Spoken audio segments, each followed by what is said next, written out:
وزیر دفاع خواجہ Asif press conference کر رہے ہیں۔ ترلے منتیں اور ہاتھ جوڑے ہیں وہ بھی ہماری تاریخ کا حصہ بن گیا ہے۔ پہلے ہم کہتے تھے، اب آپ کو سارے کا سارا جو ہے وہ ڈائریکٹلی براہ راست جو ہے قوم جو ہے اس سے مطلع ہو گئی ہے کہ وہ کیا کرتے رہے۔ یعنی آرمی چیف سے وہ کاروباری گفتگو کرتے رہے کہ میرے خلاف وون اور نوٹ کانفیڈنس جو ہے وہ روک لو اور میں غیر معینہ مدت تک جو ہے نا آپ کو ایکسٹینشن دینے کو تیار ہوں۔ یعنی یہ گھٹیا پن کی انتہا ہے، وہ ہر چیز کی قیمت لگانے کو تیار ہو جاتے ہیں، صرف اور صرف اپنے مفاد میں، اپنے انٹرسٹ میں اور اپنے اقتدار کو طول دینے کے لیے۔ یہ چیز جو ہے برملا آج آپ کو بتائی گئی ہے، کوئی میں نے نہیں کہا، یہ رانا ثناء اللہ صاحب نے کہا، آپ کو straight from the horses mouth یہ انفارمیشن ملی ہے۔ اس کے بعد ادارے نے فیصلہ کیا کہ انہوں نے نیوٹرل رہنا ہے۔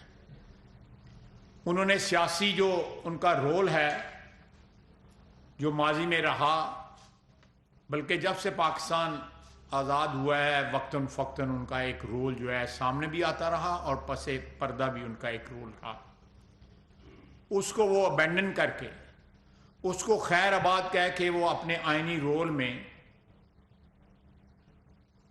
لمٹ ہو جائیں گے۔ اس کے اوپر انہوں نے جو لفظ نیوٹرل تھا اس کو گالی بنا دیا۔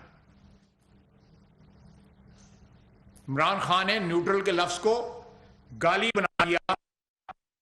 انہوں نے مدد نہیں کی، ایک غیر آئینی قدم اٹھانے سے انہوں نے انکار کیا اور اپنا غیر آئینی جو رول ماضی میں 75 سال میں جو کچھ رہا اس کو برملا انہوں نے اس کا اعتراف کیا اور کہا کہ آئندہ ہم اس رول کو ادا کرنے سے انکاری ہیں، تو ان کو غدار کہا۔ ایک لمحے پہ غیر معینہ مدت کے لیے ایکسٹینشن دے رہے ہیں، دوسرے لمحے جو ہے غدار کہہ رہے ہیں، میر جعفر کہہ رہے ہیں، میر صادق کہہ رہے ہیں اور جانور اور نیوٹرل کہہ کے گالی دے رہے ہیں۔ اس شخص کا یہ اصلی روپ ہے، اصلی چہرہ ہے۔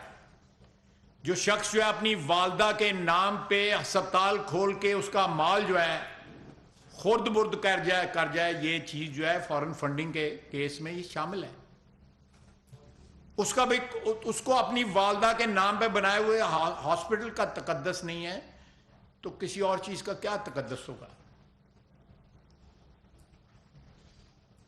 اصلی عمران خان جو ہے آج انٹروڈیوس ہوا ہے پاکستانی قوم سے، اس کا آج تعارف جو ہے تفصیلی تعارف جو ہے کرایا گیا ہے۔ اگر ادارے کا یہ فیصلہ ہے ہم اس کا احترام کرتے ہیں، ہم اس کو پروٹیکٹ کریں گے، اس فیصلے کو۔ ہم یہ کہیں گے کہ تمام تر آئینی ادارے جو ہیں وہ اپنے آئینی اور قانونی جو رول ہے اس تک لمٹ ہو جائے۔ یہ چیز جو ہے 75 سال سے ہم اس چیز کو کی ڈیمانڈ کر رہے تھے، یا ہمیں ضرورت تھی، پاکستان کو کی ریاست کو ضرورت تھی۔ اگر آج وہ منزل ہم نے پا لی ہے تو ہمیں بجائے اس کے کہ اس کو اپریشیٹ کریں، ہم نے اس کو گالی بنا دی ہے، کیونکہ وہ میرے مفادات یعنی عمران خان کے مفادات کے ساتھ وہ کوئنسائیڈ نہیں کرتی۔ اس کے مطابق جو مفادات ہیں عمران خان کے ان کے مطابق نہیں ہے۔ وہ تمام اداروں کو اپنی ذات کا تابع بنانا چاہتا ہے، جس میں پارلیمنٹ بھی ہے اور عدلیہ بھی ہے، الیکشن کمیشن بھی ہے، افواج بھی ہیں۔ وہ فرد واحد کی حکومت یہاں پہ قائم کرنا چاہتا تھا، قائم کرنا چاہتا ہے، اور ہر چیز کو اپنی جو ومز جو ہیں، مہربانی کریں ذرا، میری آپ سے صدا ہے۔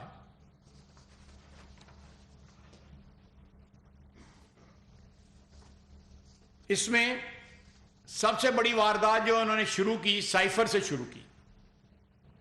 سائفر کا لہرانا اس جلسے کے اندر جو ہے اس کو منع کیا گیا کہ یہ مت کرو، یہ جعل سازی جو ہے اس طرح ایک پبلک جلسے میں نہ کرو۔ لیکن ان بنا کرنے کے باوجود اس نے ایک نیشنل سیکورٹی کا مسئلہ جو ہے اس کو اپنی سیاست کے لیے جو ہے استعمال کیا، ایک جعل سازی کی، جو بعد میں پتہ بھی لگ گیا۔ وہ جو آڈیو ٹیپ جو ہے ریلیز ہوئی اس میں کہا گیا کہ اس کو استعمال کرو، ہم اس سے کھیلیں گے۔ یہ قوم کی، یہ ملک کی عزت سے کھیل رہے ہیں۔ ہمارے انٹرنیشنل ریلیشنز جو ہیں ان کو تباہ و برباد کر رہے ہیں۔ پاکستان کو ایک کریڈیبل، یا پاکستان کی جو کریڈیبلٹی ہے ریاست کی، اس کو برباد کر رہے ہیں صرف پوائنٹ سکورنگ کے لیے، جس کی کوئی حقیقت نہیں تھی، جس کے سائفر کا کوئی۔ اور نیشنل سیکورٹی کی میٹنگ میں ان کو بتایا گیا، اور بعد میں انہوں نے 20 دن بعد جو ہے انہوں نے سارا منصوبہ بنا کے ان کو سیاسی طور پہ اس کی استعمال شروع کر دی۔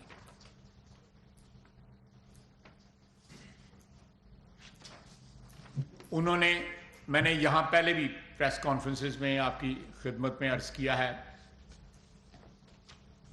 کہ شاید ہی دنیا میں کوئی ایسا ملک یا طاقت ہو جو اس وقت بھی خون بہا رہا ہے ٹیررزم کے خلاف جنگ میں۔ میں ابھی ایک میٹنگ سے آیا ہوں جو نیٹو کے ممالک کے ساتھ میری میٹنگ تھی۔ میں نے کہا آپ آج بھی میں نے پچھلے کوارٹر کی بات کی ہے، جولائی، اگست، ستمبر کی 53 شہادتیں ہوئے ہیں جن میں جان۔ انہوں نے اس خون کی بھی توہین کی عمران خان نے، اس کا بھی مذاق بنایا۔ 3 اسٹار جنرل اور 2 اسٹار جنرل شہید ہوئے، آفیسر شہید ہوئے، جوان شہید ہوئے، ان کا بھی مذاق اڑایا، اور ٹویٹر کے اوپر اور سوشل میڈیا پہ اس کو ایک تفریح کا سامان بنایا اپنے ورکرز کے لیے۔ شہداء کا خون جو ہے ہماری ریاست کے لیے، ہماری قوم کے لیے ایک ریڈ لائن ہے، اس کو کراس نہ کریں۔ وہ سرخ لکیر جو ہے، خون کی لکیر جو ہے ہمارے شہداء کی، اس کو کراس نہ کریں۔ اس کو جو کراس کرے گا وہ دنیا اور آخرت دونوں میں جو ہے ذلیل و خوار ہوگا۔ یہ میرا ایمان ہے۔ آپ اختلاف کر سکتے ہیں، فیصلوں سے اختلاف کر سکتے ہیں، آپ 100 اختلاف کر سکتے ہیں، لیکن جن محسنوں نے اپنا خون دے کے ہم پہ احسان کیا، ہمیں اپنے گھروں میں، اپنے شہروں میں، اپنے گاؤں میں محفوظ کیا، اس کو بھی انہوں نے ٹویٹر کے اوپر اس کا مذاق اڑایا۔ یہ شہداء کی، میں پھر ریپیٹ کروں گا کہ شہداء کے خون کی جو سرخ لکیر ہے اس کو کراس کرنے کی کسی کو اجازت نہیں دی جاتی۔ وہ بڑا ٹرینڈ چلاتے ہیں، فلانی چیز جو ہے ریڈ لائن ہے، فلانی چیز ریڈ لائن ہے۔ ایک ہی ریڈ لائن ہے آئین و قانون جو ہے، اور اس کے بعد جو ہے بلکہ اس سے بھی زیادہ متبرک اور مقدس جو ہے وہ شہداء کا خون ہے۔ ان سب چیزوں کی انہوں نے وائلیشن کی، اور ایک ہی مشن جو ہے انہوں نے بنا رکھا ہے جب سے وہ برسر اقتدار آئے ہیں، یا جب سے وہ سیاست میں آئے ہیں، کہ اس ملک کو نفرتوں کے ساتھ تقسیم کر دیا جائے، ادارے تقسیم کر دیے جائیں۔ انہوں نے عدلیہ کے اوپر اٹیک کیا، اس کو تقسیم کرنے کی کوشش کی، یا کوشش کر رہے ہیں۔ فوج کو تقسیم کرنے کی کوشش کی، وہاں بھی اندر جو ہے، فوج کے اندر جو ہے گروپ بندی کی، وہاں بھی انہوں نے یہ ایک سچویشن کریٹ کرنے کی کوشش کی کہ you are either with us or you are not with us, یعنی اپنے من پسند آدمیوں کو انہوں نے علیحدہ کر لیا، اور ان کو جو ہے، میں ڈیٹیل میں نہیں جانا چاہتا، لیکن ساری ڈیٹیلز آپ کے سامنے آئیں گی کہ انہوں نے کیا کیا کیا اس ادارے کے ساتھ۔ اپوزیشن کے ساتھ انتقام کی ایک آندھی آ گئی اس کے اقتدار کے دور میں، اور اس ساری آندھی میں جو ہے ساری اپوزیشن کو کہا گیا کہ ان کو سب کو قید کر دو، اپوزیشن کو، اور جب انکار کیا گیا تو اس پہ بھی ناراضگی کا اظہار کیا۔ فوج پاکستان کی ہے، فوج اس سرزمین کی ہے، فوج جو ہے کسی فرد واحد کی نہیں ہے۔ ان کا خون جب بہتا ہے تو اس دھرتی کے لیے، اس زمین کے لیے، اس سرزمین کے لیے، اس پاک سرزمین کے لیے بہتا ہے، کسی انسان کے یا کسی پارٹی کے یا کسی کے اقتدار کے تحفظ کے لیے نہیں بہتا۔ وہ جانے قربان جو ہیں اس سرزمین کے تقدس کے لیے، اس کی حفاظت کے لیے قربان کرتے ہیں. اس شخص کو غلط فہمی ہے، نکل جائے گی اس کی، بڑی جلدی نکل جائے گی. دوسرا، میں ارشد شریف صاحب مرحوم کا بھی ذکر آیا، انہوں نے اس کو بھی سیاسی کاروبار بنا دیا. موت کا یا کسی تعلق کے تقدس کا کوئی خیال نہ کیا. کس طرح وہ گیا، وہ باہر کس طرح گئے، خود کہا انہوں نے میں نے ان کو بھیجا ہے، مجھے پتا ہے کہ ان کو کس سے خطرہ تھا. تو پھر کل اگر ان کو بلایا جائے گا کہ بھئی آ کے بتاؤ کہ انہوں کو کس نے بھیجا تھا اور ان کی جان کو کن سے خطرہ تھا، تو پھر بتائیں گے، بیان کریں گے عوام کے سامنے، نام لیں گے یا عوام کے سامنے. یہ ممکنات میں ہے نا یہ بات کہ ان کو بلایا جائے. ایک بندہ کہہ رہا ہے کہ مجھے پتا ہے کہ کس نے جو ہے ان کو دھمکایا، ڈرایا، اور پھر میں نے ان کو باہر جانے کا مشورہ دیا. کس نے دبئی یا جب کہیں سے کینیا بھجوایا.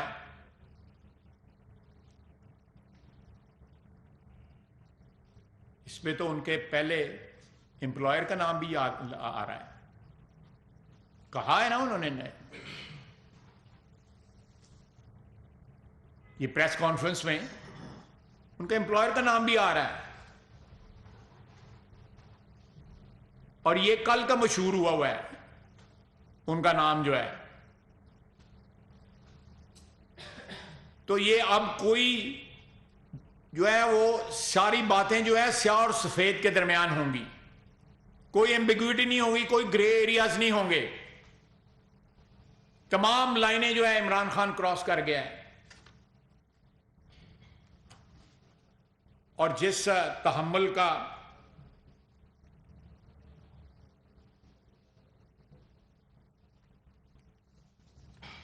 اس ادارے میں تحمل کا مظاہرہ ہوا ہے، ریسٹرینٹ کا مظاہرہ ہوا ہے، تاکہ وہ اپنا نیا ازیومڈ رول جو ہے نیوٹریلٹی کا اس کو پروٹیکٹ کریں. سر سے پانی گزر گیا تو انہوں نے پچھلے 4 دن سے جب سے رحلت ہوئی ہے ارشد شریف صاحب کی، جس طرح اس کو سیاسی مقاصد کے لیے استعمال کیا جا رہا ہے، ٹویٹر کے اوپر، فیس بک کے اوپر، سوشل میڈیا کے اوپر، کہ ایک موت کا تقدس جو ہے، ایک جان کا نقصان جو ہے، اس کو بھول کے سیاسی منافع کمایا جا رہا ہے. نقصان بھول گئے ہیں کہ ایک دوست جو ہے، یا ایک بیٹا ہے، ایک باپ ہے، ایک شوہر ہے، اس رول کا نہیں، اس موت سے کتنا منافع کمایا جا سکتا ہے. عمران خان اور سارے لوگ جو ہے اس سازش میں جو ملوث ہیں، خود کہتے ہیں کہ مجھے پتا تھا، خود کہتے ہیں کہ ان کی جان کو خطرہ تھا. تو بتائیں نا، اپنا بیان ریکارڈ کروائیں کہ کس چیز کا آپ کو پتا تھا. یہ آنے والے دنوں میں زیادہ اس پہ اس لیے کمنٹ نہیں کروں گا کہ آنے والے دنوں میں ایک غیر جانبدارانہ جو ہے ایک تحقیقات کو بندہ انفلوئنس کرتا جو ہے وہ نہیں کرنا چاہیے. جو ہے کہ تھریٹ الرٹ جو ہے وہ کے پی کی حکومت نے جاری کیا، اور پھر وہاں سے ہی، میں غلط تو نہیں کہہ رہا، وہاں سے پشاور سے ہی بھیجا گیا نا. پھر ان کے پاس کیا انسٹرومنٹس ہیں کے پی کی حکومت کے بعد، تھریٹ الرٹ جو ہے ان کے پاس آئی بی ہے، ایف آئی اے ہے، آئی ایس آئی ہے، کون ہے؟ انہوں نے فیڈرل حکومت کو کیوں نہیں بتایا کہ تھریٹ الرٹ ہمیں آیا ہوا ہے اور ہمیں ان کی جان کو خطرہ ہے، اور اس لیے ان کو باہر بھجوایا جا رہا ہے، اور فلاں لوگوں سے جان کو خطرہ ہے. کے پی کی حکومت بھی بتایا کہ انہوں نے کیوں نہیں یہ چیز جو ہے وفاقی حکومت کو بتائی. کیا ان کے جو مفادات تھے وہ ارشد شریف کی جان سے زیادہ قیمتی تھے، یا ان کو زیادہ عزیز تھے؟ یہ چیز تو اب کھل کے سامنے آ گئی ہے کہ کیا چیزیں ان کو عزیز ہیں، کیا ان کے مفادات ہیں.